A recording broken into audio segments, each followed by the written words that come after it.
So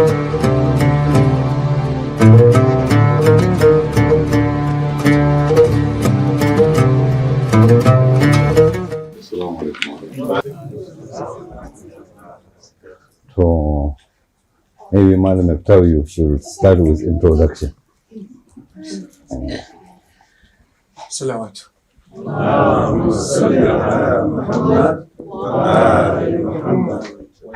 This is Malam Ibrahim. He's one of you. No, we don't have to say. This is Sheikh Mikdad. He's Sheikh the Mikdad. man in Shubbo. We was in our This is Sheikh unity. Abdullahi Berindi. Mashallah. He's an erudite scholar and he's from the Afonja family of Ilora. Okay.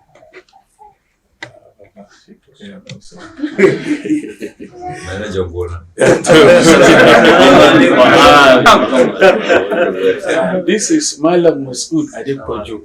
He's one of the strong brothers from Ibadan.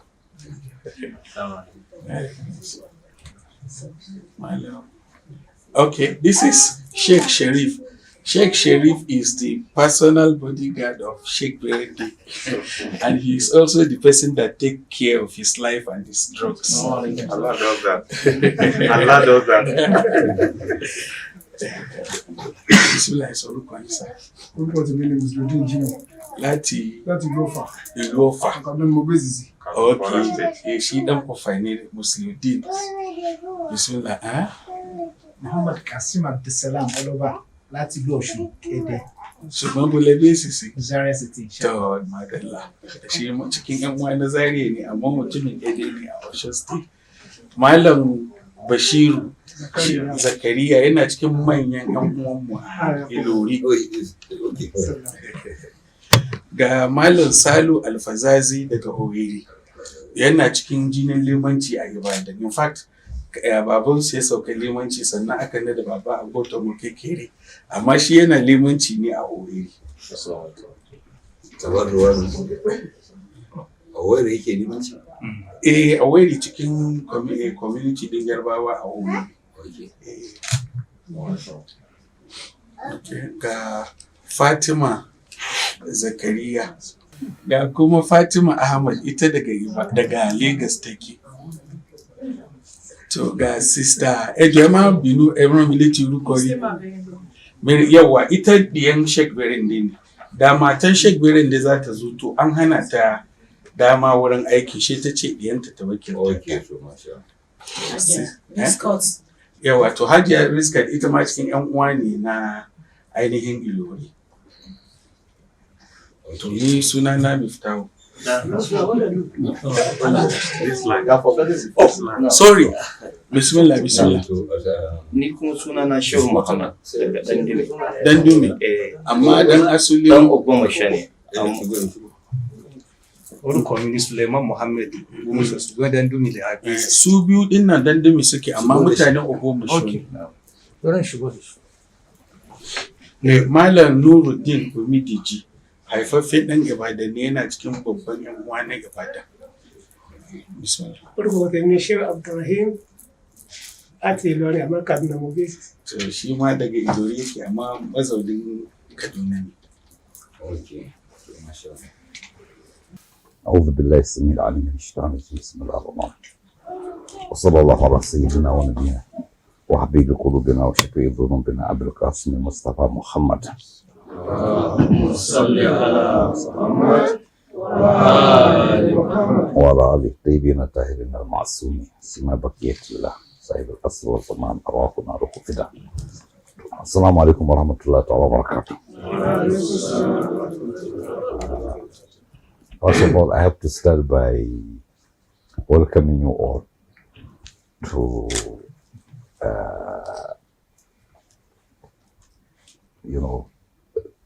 what would I say for for special call you have made, and apologize for troubling you too much. We come from different parts of southwestern part of the country, and also when you came here, we were also busy with other engagement. Thank you very much for all the trouble you have taken to come all the way from different parts to pay us a visit. It has been long overdue because we are now almost 6 months. It is 6 months, not almost. It is judged by our own this lunar calendar. We know we came out on the day of Gadir, 18th of Zulhijjah, and today is what is the date? Today is 22nd, is it? 22nd of Jumada al-Thaniya. So it is 6 months and even 4 days. A lunar calendar. So we met with some different group of people from different parts. Last week, like at this time, we met with people from around Kogi and Niger states, mostly from Igala area of Kogi state, and from some people also from Mina and Bida area in Niger state. Not all people from the states anyway. And earlier on, as you might see, we have met with so many people. Just last week, we had the celebration of birthday of Sayyidat Nisa'il Alami, Sayyidah Fatima al-Zahra, and we have many other gatherings. So I know the call of Islamic movement has reached different parts of this country and beyond. You know, in fact, when people target Islamic movement in Nigeria, other people say that they are part of it. They can't believe that it's that the word Nigeria should be part of it. People from Ghana, Ivory Coast, Sierra Leone, Senegal, they say, well, why do you say in Nigeria it is not just Islam movement in Africa, even beyond? Islam movement is just simply Islam movement. We always say the Islam movement is not a name of an organization. It is an idea. Whoever is making a move towards restoration of Islamic glory on the earth is part of Islam movement. Now, what we mean by restoration of Islamic glory is once upon a time, Islam controlled the whole world. East and west, south and north. Then it so happened that a destructive power came from the west and conquered the Muslim world and divided it into nation states.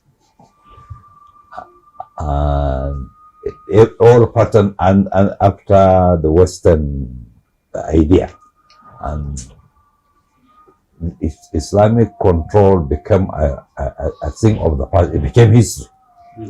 One day, inshallah, by the grace of God, the same glory will come back. And sometimes, I don't know, sometimes I say, some people think it is impossible. They even say it openly, they say it is impossible.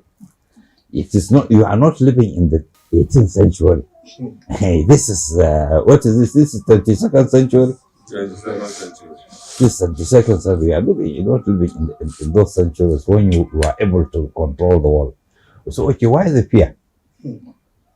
I was given an example one day, at one time at Ayamba in the university. I said, you are the people who are near Benue River. And your main job is fishing. Suppose somebody came and said he will remove all the water from Benue River and Niger River so that you will lose the fish. So he came and started,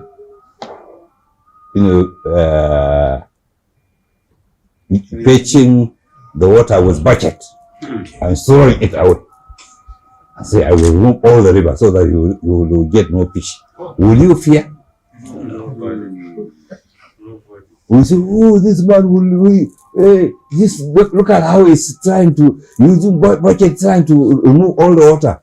If you don't kill him, one day there will be no major river. You do care? You will only laugh at him and say, go ahead. You are even supposed to pity him because he's doing the impossible. As it's fetching the water of his bucket and pouring it out, it will come back to the same river, isn't it? He will only waste his time. There's no time he will remove the whole water in the river. So you don't have to fear. Now somebody came and said, this nation will go back to Islamic system. And so, impossible. Okay, if it is possible, leave me. That means he is a madman. Yes. He's calling for AI, what you can never be possible. Allow him to call. Call and call. Why all the fear? Why attack? Why the imprisonment? Why the kill? Is it not because they think that it is possible? They know it is possible. That's the fear. That's why the fear. In the same way, the Prophet ﷺ, when he started call in Mecca, why all the hysteria? They were having full control of Mecca. They have so many gods, right? About 360 gods inside Kaaba.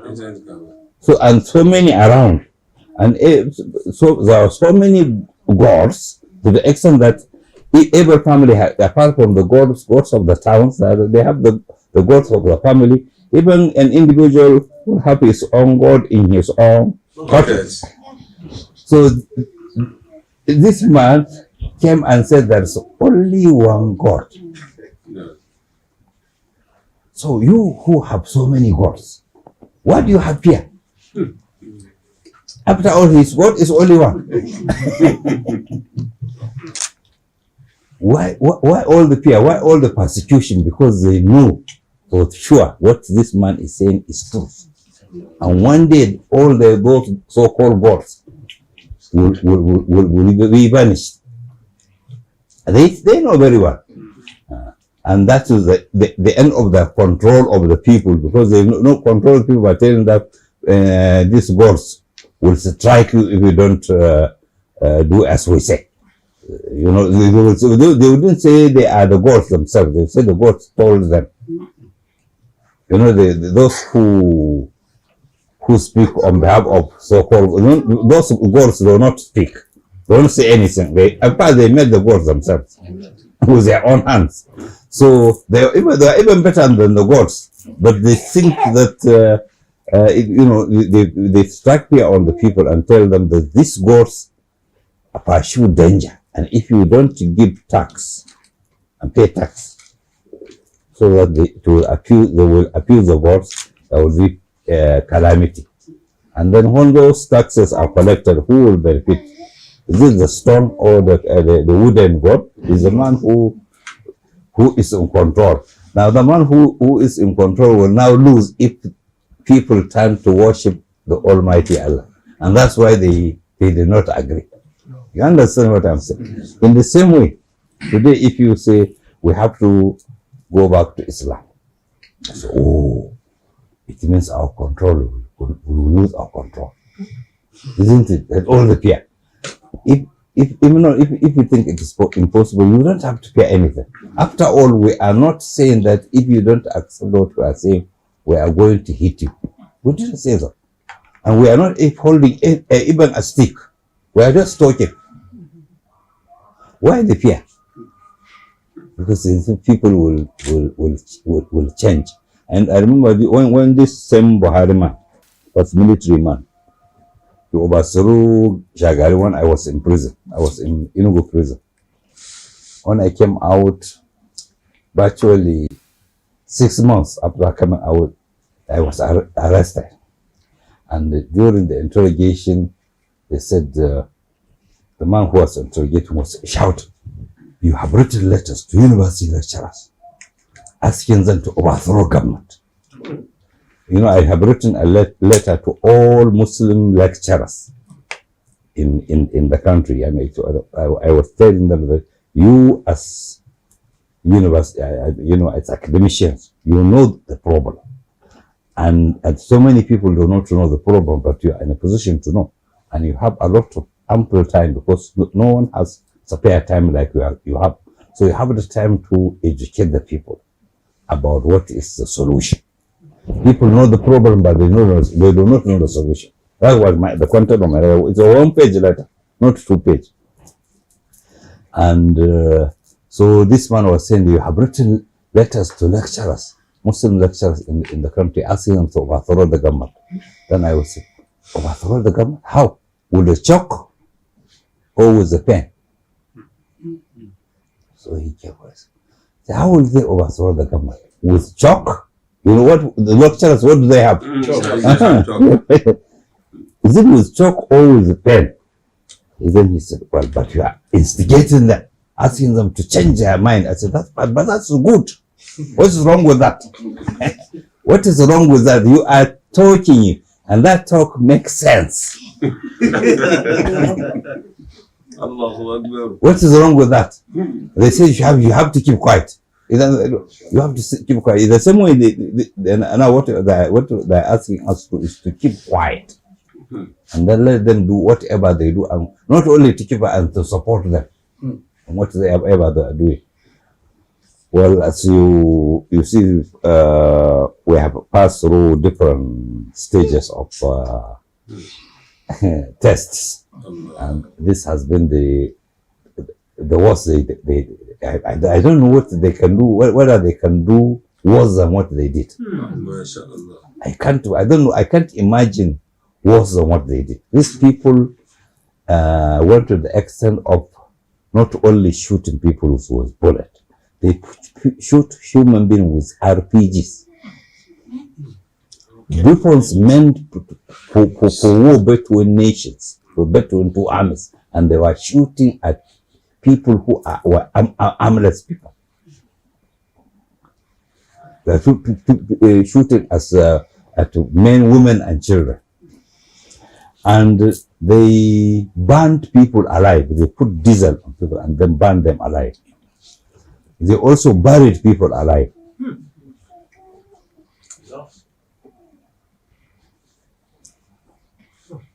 They set a house ablaze.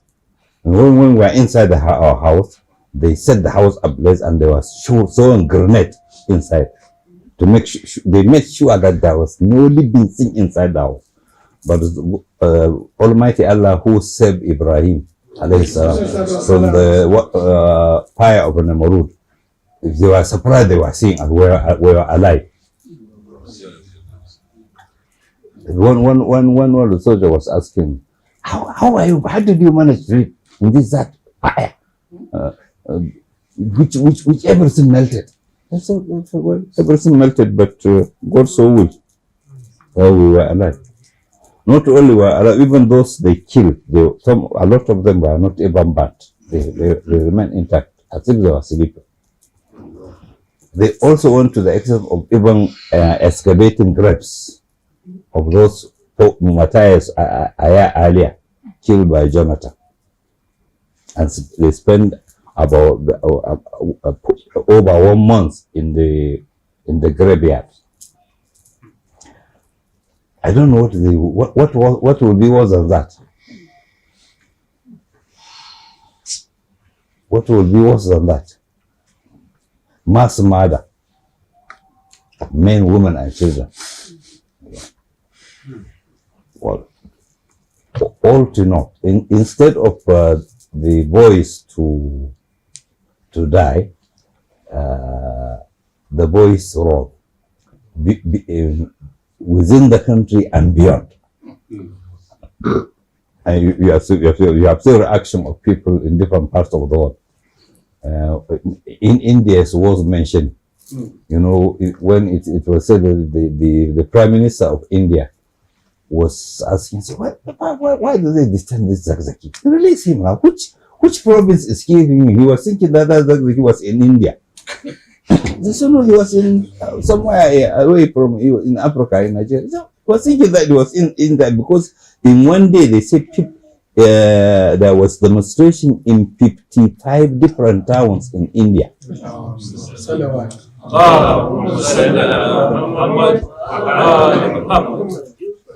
People who didn't know about the call of the movement, now they knew about it.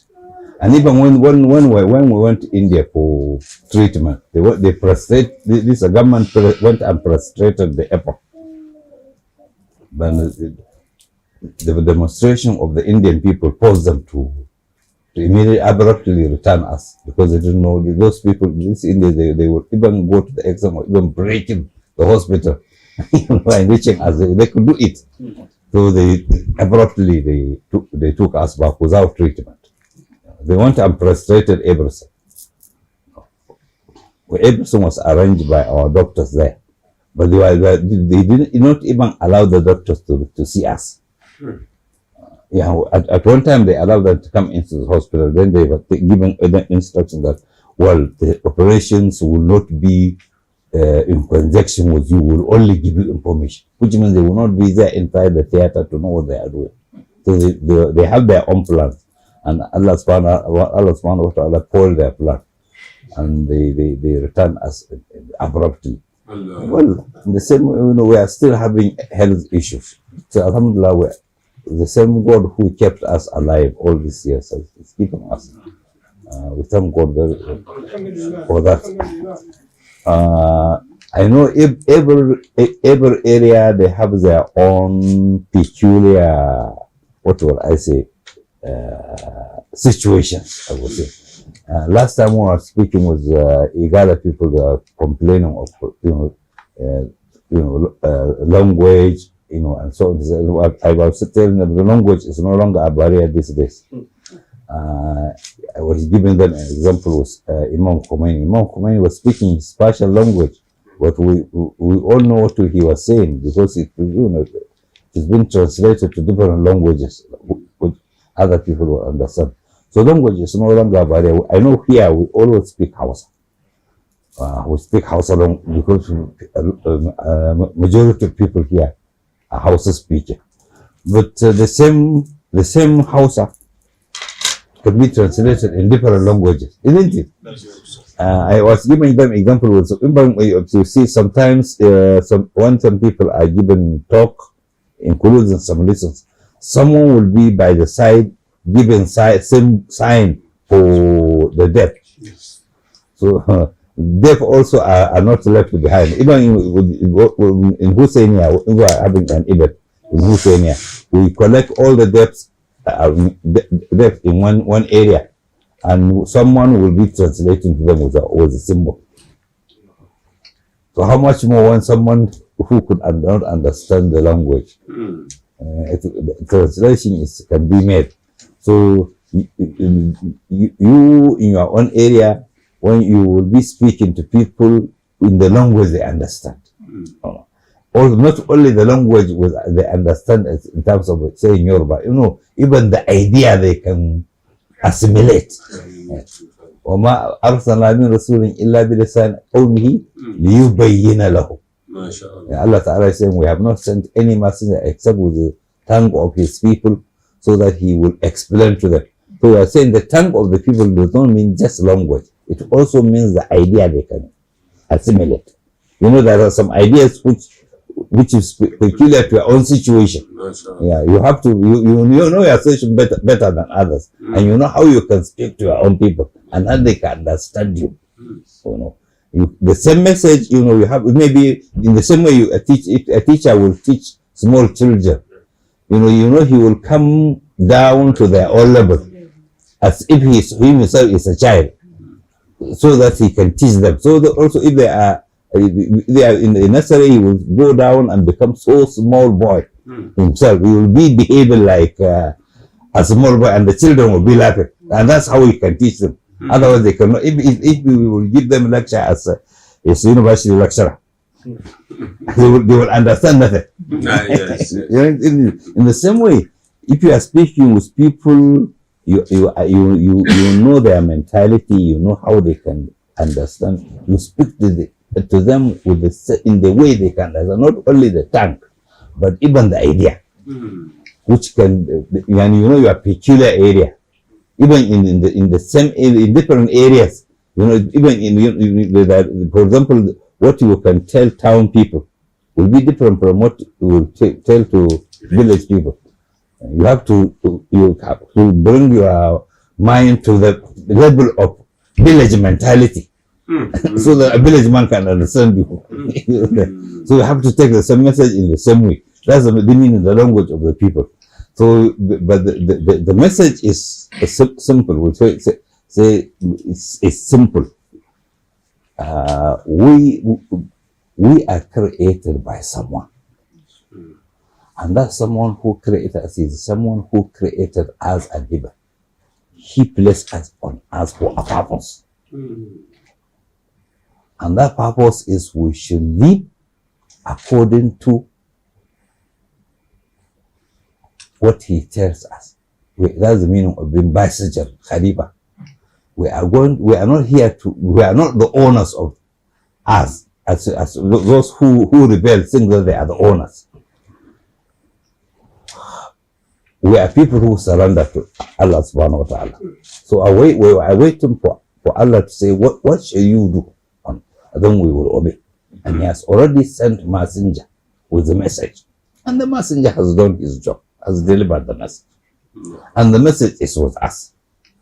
And it remains for us to put the message into practice. Yes, that's a simple thing. We are created by him. He has placed us on the earth for the purpose. We have to live up to that purpose. Whether we do it or not, this life is not the end of the life. There will be another one, and we will be asked on how we conduct ourselves here. You will be asked on every word we utter, and everything we see, and every movement we do will be answerable to that. And after the judgment, there's reward and punishment. There's a place for reward, and there is a place for punishment. God Almighty has paradise and he has hellfire. In the hellfire, it is life.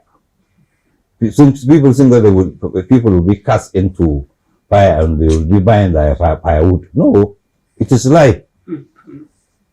There will be food, there will be clothes, there will be houses in hellfire, but all is for not for enjoyment. In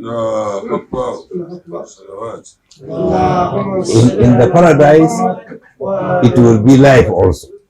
There will be everything, but everything will be for enjoyment. Yes, that's it. And that's the real life. In the akhirah, the here high one. That's life. That's real. That one will be forever. Not this life temporary, which is only a matter of some tens of years. How many tens? How many tens?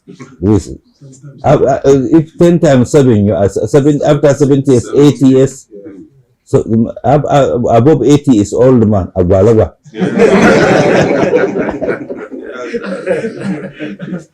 90 is some above 90 people will even forget him. So if he's a politician, nobody is talking to him again.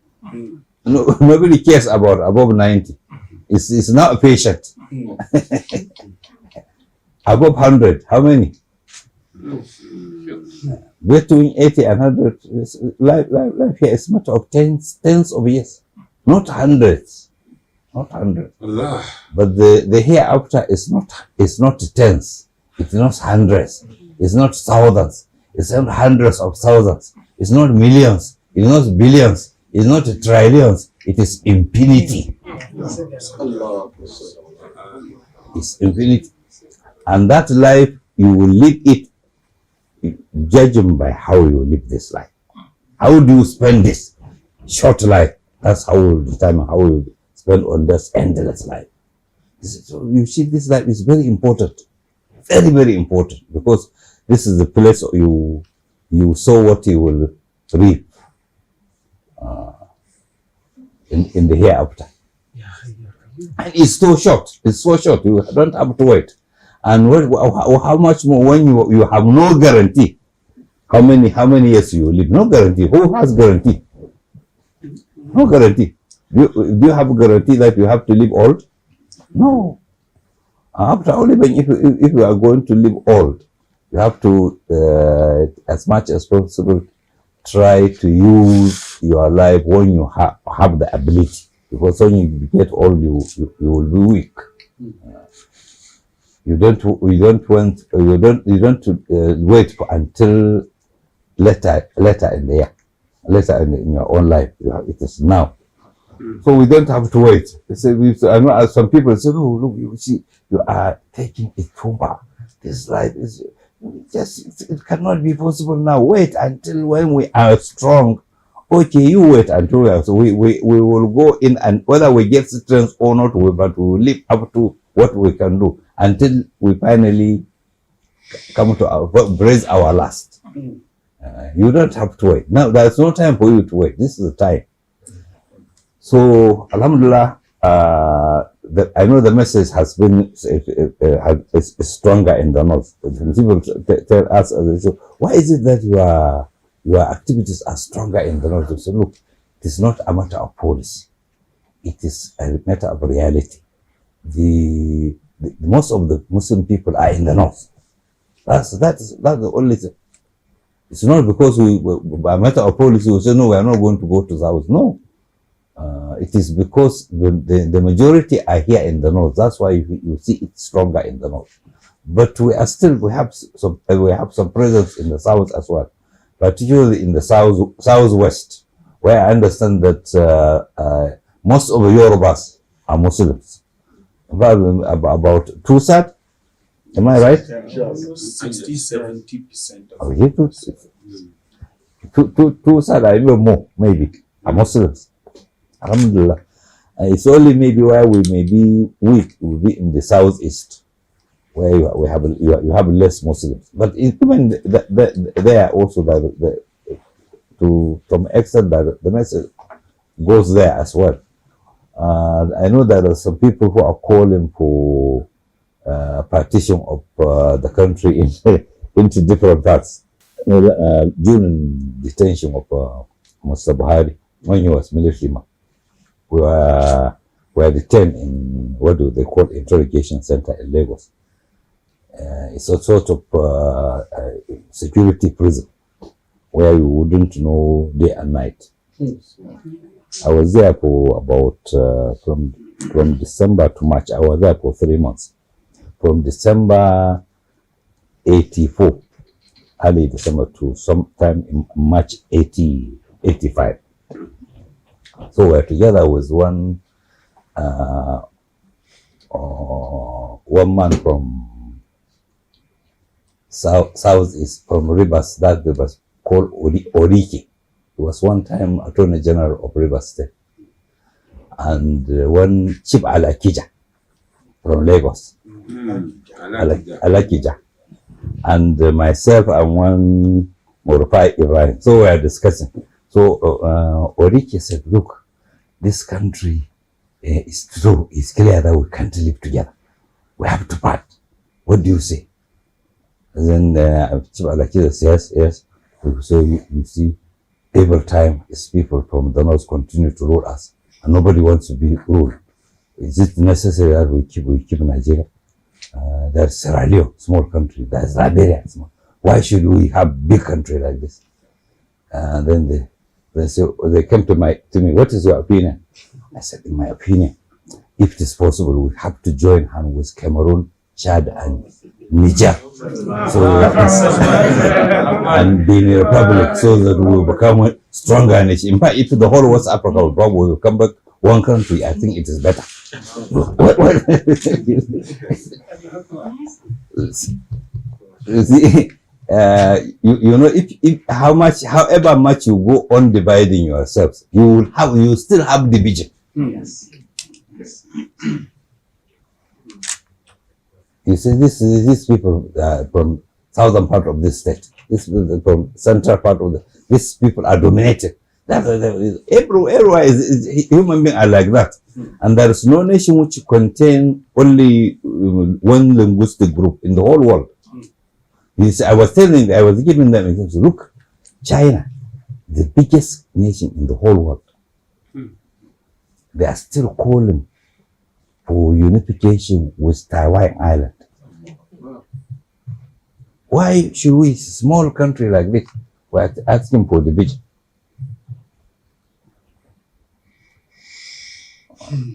If it is multiple languages is blessing. You know, multiple languages. وَجَعَلْنَاكُمْ شُعُوبًا وَقَبَائِلَ لِتَعَارَفُوا إِنَّ أَكْرَمَكُمْ عِنْدَ اللَّهِ أَتْقَاكُمْ. This creation of God is not, some people think that it is a problem, we have different languages. It's not a problem. If it is problem, it means you are saying that God has created a problem. It's the creation of God. And it's ayah. ومن آياته اختلاف ألسنتكم وألوانكم. It's part of his sign that you have different languages and different colors. It's signs of God. So, you know, call them for division. Yeah, but we have not called for division. Some people say, are you saying that you will? Who told you? Did it hear it from our mouth? Not from my mouth. I never said so. We are saying that we should go back to Islam. What is Islam? Islam is moral. Some people, do you mean that everybody will be Muslim? So who tell you so? When Islam was ruling the whole world, was the whole world Muslim? Even now, as we are living in a system which is not Islamic, are we not Muslim? So in the same Islamic system is a moral system. God has set ceiling and you don't break it. That's it. And I was here. I received a gathering of a guest of pastors from different parts, and I was explaining to them. They said they are all at peace with that idea. And one of them was saying, anybody who says he has nothing to do with the religion, then he has nothing to do with me. You know.